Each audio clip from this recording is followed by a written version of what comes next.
자, 지난번에 이성윤이가 지난 수요일 날 이제 최강욱에 대한 기소 부분들을 당시 차장 부장이 요구를 하니까 그걸 하지 않았습니다.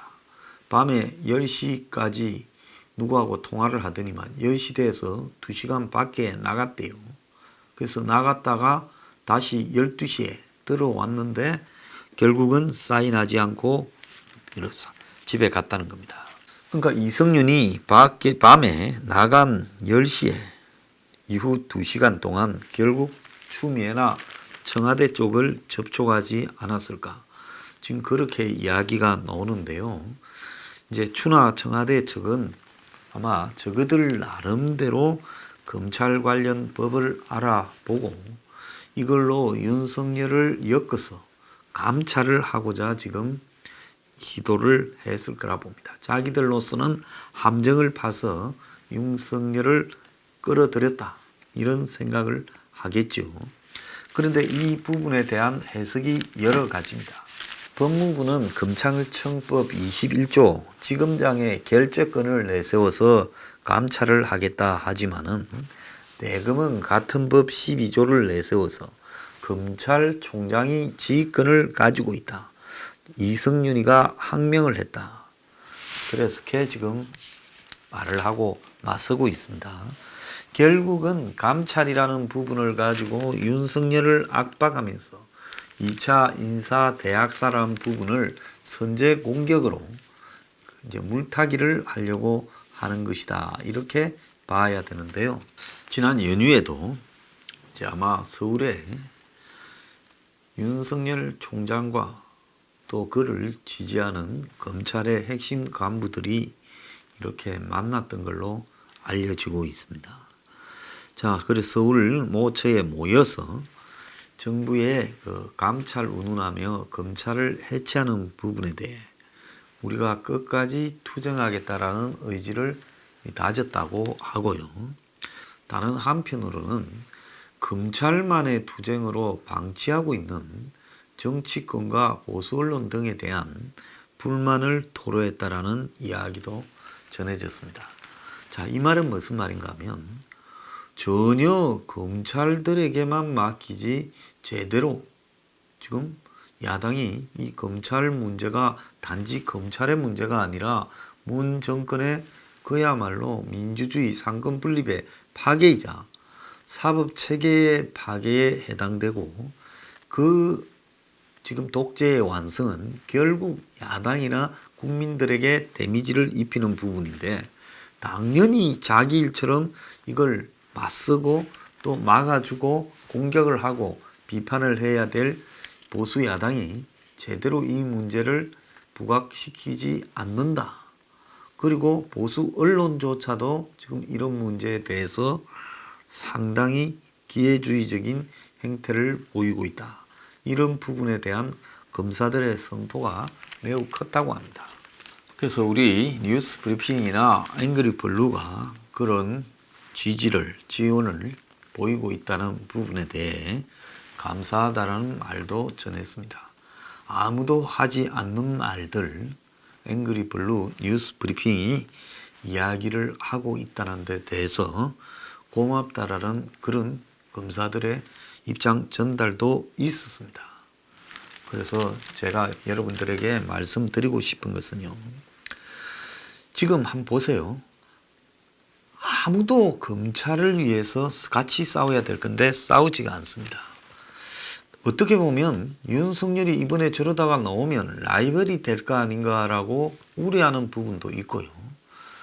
지난주에 22일 날 이제 23일 날 검찰을 전부 학살하는 연휴를 앞두고 전날 그야말로 검찰 학살이 진행되고 있고 22일 날 최강욱에 대한 이 기소장 부분을 가지고 검찰 내부에 한참 대립을 하고 있는 순간에 황교안은 여의도 영등포 당사에서 신년 기자회견을 하면서 그 기자회견에서 뭘 이야기했냐. 이원집정부제 개헌을 하겠다고 총선 승리해서 말을 했고 문재인과 영수회담을 언급했습니다. 그리고 황은 이 검찰에 대한 문 정권의 학살을 단 두 줄로 지나가듯이 이야기를 했어요. 이러다 보니까 안철수도 입장문을 발표해서 23일 검찰을 공격했습니다. 이러니까 연휴가 시작된 첫날인 24일 황교안이 갑자기 긴급 입장문이라고 해서 검찰에 대한 정권의 지금 태도를 비판을 하고 나섰습니다. 그러니까 안철수보다도 하루 늦은 그야말로 이해가지 않을 이혼 집정부제 개헌을 언급하고 문하고 영수회담을 하겠다고 학살 직전에 말을 했고 학살 직전에 언급을 했습니다. 23일 날 대규모 검찰 학살 인사가 있을 거라고 예고되었는데 말입니다. 자, 그래서 안철수보다도 더 한 발 늦은 황교안의 이런 태도들, 이런 부분들이 지금 많은 의문을 불러일으키고 있어요. 왜 저렇게 하느냐? 어떻게 보면 문이 아무런 두려움 없이 검찰에 대해 저렇게까지 나쁘게 행동하는 이유 중에 하나는 그야말로 이 보수 야권 그리고 또 그들의 지지자들에 대한 보수 야당이 저런 식으로 이상하게 처신을 하니까 문 정권이 기고만장해져서 저렇게 하고 있다. 이렇게 봐야 됩니다. 문 정권은 지금 윤석열 총장과 또 그 최강욱 수사팀에 대한 감찰 카드를 끄집어내고 있는데 이제 대검이나 법무부의 감찰팀을 전부 자기 편 사람으로 싹 바꿔가지고 감찰을 하겠다고 하고 있습니다. 근데 과연 감찰을 해서 지금 윤석열 검찰과 청와대 문정권이 전면적 투쟁에 돌입할 것인가? 이런 부분을 봐서는요. 제가 봤을 때 문 정권이 그렇게 못할 거라고 보고 있습니다. 지금 추미애가 조국 전 장관 비리 수사팀에 대해서 감찰할 것이냐. 이것이 지금 핵심적인 감찰의 요건이에요. 자, 최강욱 기소는 조국 가족의 비리하고 연관이 있는 문제인데 그래서 중앙지검장을 건너뛰고 조국 비리 수사팀이 그야말로 직접적으로 검찰총장의 지휘를 받은 부분을 가지고 법무부가 감찰을 하겠다는 겁니다.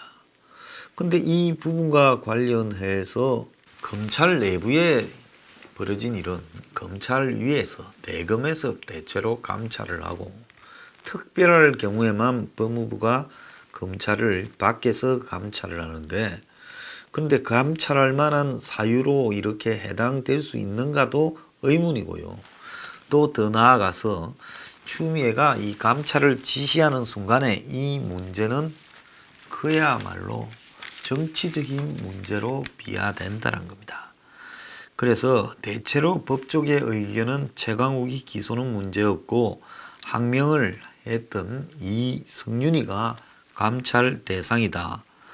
그래서 검찰 내부의 문제는 내부에서 이야기를 해야 되는데 외부와 통로를 열어놓고 외부의 지시에 따라 의도적인 항명을 지속해왔다라는 부분이 확정되면 그야말로 이성윤이 처벌 대상이다라는 이야기까지도 나오고 있습니다. 그런데 검찰의 사무보고를 총장한테 먼저 하고 그 다음에 법무부에 해야 될 건데 총장한테는 하지 않고 법무부에 먼저 했습니다. 그래서 윤 총장 측이 이 총장한테 보고를 안 하고 법무부에 먼저 한 거는 위반 아니냐 하니까 윤 총장이 이미 아는 내용이라서 보고를 하지 않았다. 특별한 사유일 때는 사후 보고를 할 수 있다. 이렇게 말을 했습니다. 그러니까 윤 총장 측이 뭐라 했는가 하면 그러면 우리한테는 안 했다 하더라도 서울고검장은 해야 될 거 아니냐. 그러니까 중앙지검은 형식적인 직제하로는 서울고검 밑에 있고 또 서울고검은 대검 밑에 있는 이런 직제 체제입니다. 자, 그런데 이성윤이가 이 보고를 한 내용을 가지고 추미애가 수사팀을 감찰하겠다. 이렇게 입장이 나왔는데 이 법무부가 이 대검을 감찰하겠다라는 이야기가 나오고 난 뒤에 서울중앙지검이 대검 상황실에 사무보고를 접수했다가 또 7분 뒤에는 접수를 취소를 했다는 거예요. 그래서 채널A가 중앙지검이 고검과 대검에 보고를 패싱했다 이렇게 하니까 그 보도된 직후에 중앙지검이 대검 기획조정부장에게 사무보고를 전달했고요. 11시에 중앙지검에 언론 보도 이후에 서울고검에도 보고했다는 겁니다. 그러니까 한마디로 개판 5분 전인 상황이 벌어진 거죠. 자, 지금 임종석도 한병도도 황운하도 다 소환 불응을 하고 있습니다. 이 최강욱도 그랬고요. 그래서 이 선거 수사가 정말로 울산 선거 공작 수사가 쉽지 않은 상황이 되어버렸어요. 최강욱은 이 출석을 끝까지 하지 않자 소환에 조국을 기소할 때 이제 최강욱을 공범이라고 적시를 해서 결국 최강욱까지도 이제 기소를 시켰습니다. 근데 이 정권이 얼마나 웃기는가 하면 선거 공작의 최종 책임자라고 볼 수 있는 울산 선거요. 그러지 않습니까? 그때 비서실장이 임종석이고, 자, 한병도도 지금 검찰에 지금 이 수사 대상에 되어 있습니다. 자, 그런데 이런 선거 공작을 한 임종석이가 이번 총선에 출마한다는 거예요. 자, 그래서 임종석이가 지난번에 검찰이 한참 수사를 세게 할 때는 정계에 은퇴한다 했다가 이제 정권이 검찰을 탄압을 하고 해체를 하니까 설거문이 나와가지고 지금 총선에 출마를 하려고 하니까 이게 얼마나 웃기는 꼴입니까? 그래서 이 정권이 얼마나 간이 배 밖에 나왔으면 임종석이, 비자, 황운하 그리고 송병기 이런 사람까지도 명예회복을 외치면서 선거에 출마하겠다고 하고 있습니다. 자, 뇌물을 받았던 이강재도 김홍걸도 지금 사면이 되어서 선거 출마한다 그러고 부동산 투기로 물러났던 김의겸이도 출마한다고 합니다. 자, 이 정권이 그야말로 국민 알기를 우습게 알다 보니 이런 웃기는 일이 벌어지고 있습니다. 자, 검찰이 유재수 사건 같은 경우에는 지금 미완으로 남겨놓을 거라고 저는 보고 있습니다. 그래서 그 이후에 뒤에 누가 있는지 최종적으로 윤건영이나 김경수나 청경덕이가 부탁하기 전에 뒤에서 누가 지시를 했는지 이 부분은 나중에 밝혀지겠지요. 그래서 수사 기록에도 신은 불상의 사람에게 청탁을 받고라고 되어 있다는 거예요. 그 신은 불상이 문재인일 수도 있지 않겠습니까? 자, 울산 사건 같은 경우에는 이거는 유재수보다 더 심각한 민주주의의 왜곡입니다.